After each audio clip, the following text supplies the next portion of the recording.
What's up, traders? Julian here from J. Lewis Trading, and again, just a little bit of a market recap here on the S&P 500 in terms of the trades today. Nothing crazy going on, but I thought I'd come to you live and direct and just sort of break down what we're looking at on the S&P and get some insight into market sentiment. Again, still there is a kind of this area where people are just unsure of. The market can't seem to definitively take this level out.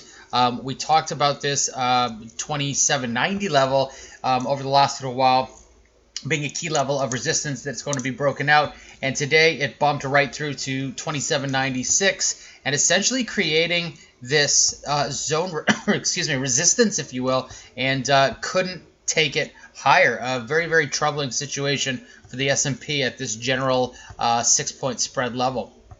And, what we're seeing over here on our intraday charts, maybe over the last number of sessions here, is you're actually getting sort of this head and shoulders pattern that is now looking like it wants to play itself out. Momentum has been moving to the upside, but you know what? It is showing some potential signs that it just wants to roll over and get back into this range. So, again, it's a very, very curious situation for the S&P sentiment.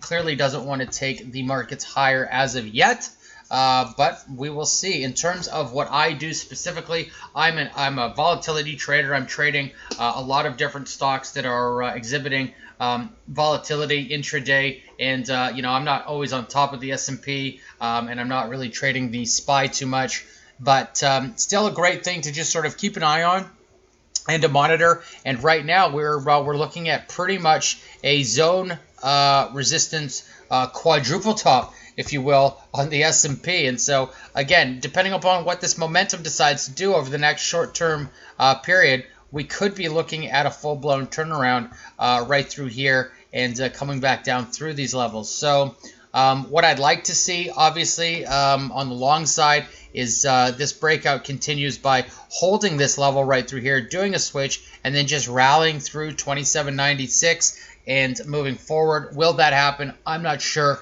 I'm not going to speculate or guess. I will only trade accordingly based on what the market is doing and my personal setups on my positions are doing. With all that said, my name is Julian, J. Lewis Trading. If you have any questions, feel free to email us directly. There's a link in the description below to our free webinars that we host on Tuesday and Thursdays.